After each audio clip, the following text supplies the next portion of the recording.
Now that everyone else in the basketball world has had a chance to talk about his trade request, today Davis addressed the topic for the first time. I feel like it's my time. I gave the city, organization, fans, everything I feel like I could. Don't know how long I'm gonna play this game. People's careers are short, and I feel like it's my time to move on. Was there an ultimatum issued about wanting to go to the Lakers? No, I never gave me or my representation never gave Pelicans, a destination or anything. So I'm not sure where that's coming from. Maybe the connection, with my representation, but he never gave Pelicans a destination. So you would be willing to play elsewhere other than in one place? It's really not. It's on the Pelicans. Anthony, did you and your representation talk about the fact that if you're not traded by the deadline, you potentially may have to sit out the rest of this season and won't be able to play? My intentions is to play. I've been working to get my finger back healthy. Obviously, it's a tough situation, but my intention is to still play. And when I'm able to play, I plan on suiting up. What was the thought process of making your request public? All those questions. You contact my agent. He's more than happy to inform you guys on that. Was the timing? Obviously, was that when the decision was made, or had you thought about that before, and it just became the time to do it? Timing for what? Of announcing your request.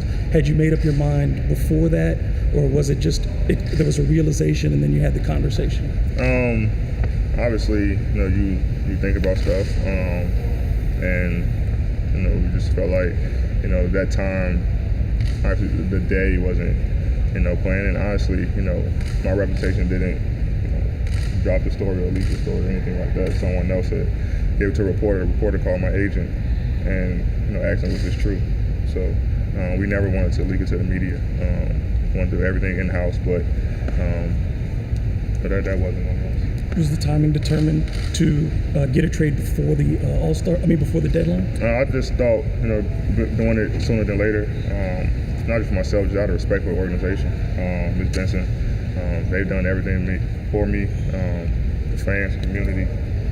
So giving them an opportunity and enough time to be able to make a decision best for the organization. Was there anything in particular that happened that made you say, okay, now's the time to make the request, or was it?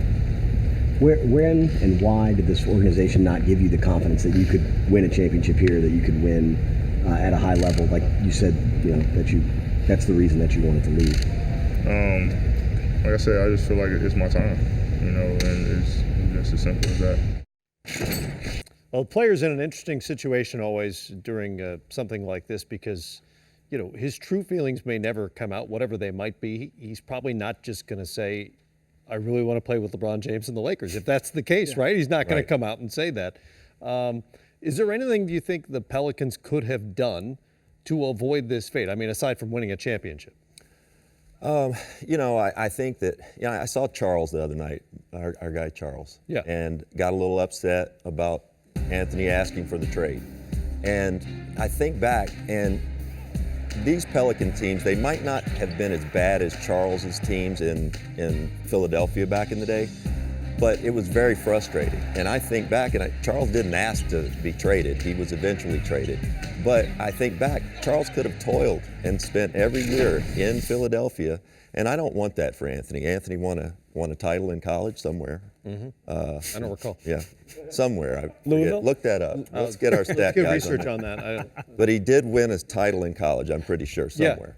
Yeah, I heard that. He plays winning basketball. They brought Boogie in last year. Anthony sacrificed his game when Boogie came in there. I think he's a winner, and I think he's just ready to win and move on. Is this going to be a short-term thing or a long-term into the summer thing, I think, as most people are guessing at this point? You have to believe this goes into the summer where, you can have a market of 28 potential, or 29 destinations. That really is one. Right. When you really want to look at the asset pool, maybe two with LA and all their young pieces. It's really interesting. The collective bargaining agreement and in the negotiation, there's been a lot of talk and a great deal of work done is how do you protect your franchise level player? Right. The designated rookie scale extension, the designated veteran extension, longer deals, earlier extensions. And at the end of the day, what we continue to find is that players have a right to choose, but the best thing you can do to convince them to stay is to build a winning environment.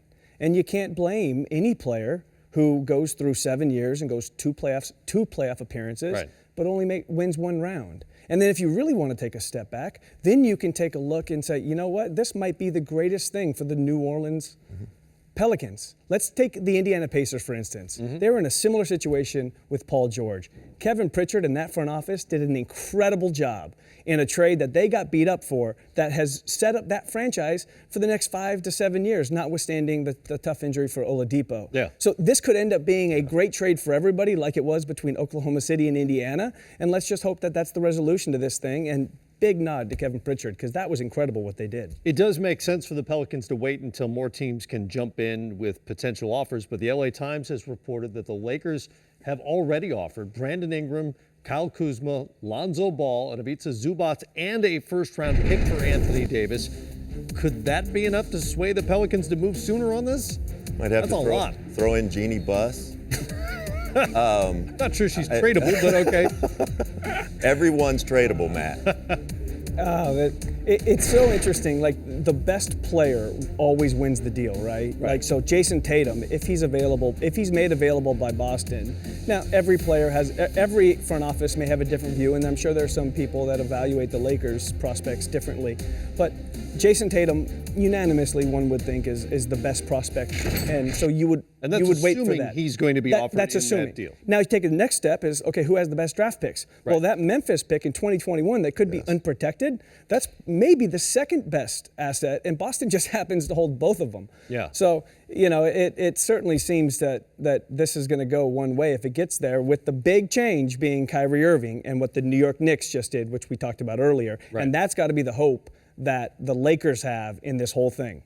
How many teams are trying to now, read Anthony Davis's thoughts? It was interesting, by the way, he said explicitly they didn't want to leak things, didn't want the story to go public. Well, they didn't His leak agent- it. They didn't technically leak it. His agent went on the record. Yeah, with all just this. told- they got told him it. fined $50,000. So that's a whole other discussion. But It's like in finding terms you 50 cents. Yeah, exactly. That's about right. So in terms of his mindset, like, you're in a front office somewhere and you're trying to figure this out, and you can do your due diligence, but ultimately you don't know exactly what's going on in his head. No, you don't. And in some ways, you're empathetic for a young player who's, trying to be loyal to his teammates, really probably genuinely appreciates his coaches, which we haven't even talked about. The coaches, the New Orleans coaches, I mean, they've battled injury. They've had players moving in and out, and, Right. and they've kept that group fighting. And, they've done a nice thing with Jahlil Okafor, for instance. So Alvin Gentry, you feel for him and the job he's done. But, it's just a young player who may not, know how to navigate this situation and just trying to do it the best they can. I think if Danny wants him and feels like he can re-sign him, he'll get him. That Danny and those guys, they haven't made very many mistakes in the last decade or so. Yeah. They haven't made emotional decisions. They got shut out a couple years ago on KD. And when I look at this situation, because I think they felt like they had a real shot. And they went right down to the wire with KD. You just wonder if, maybe Boston isn't in this situation with AD now as well. But I think, you talked about Jason Tatum. If all of a sudden he's part of things, Sure. I think it changes things. But Danny holds a lot of cards, and you have to know that there's a big plan. They've targeted AD for a long time now, For sure. and they've gone through all these machinations. So they're prepared.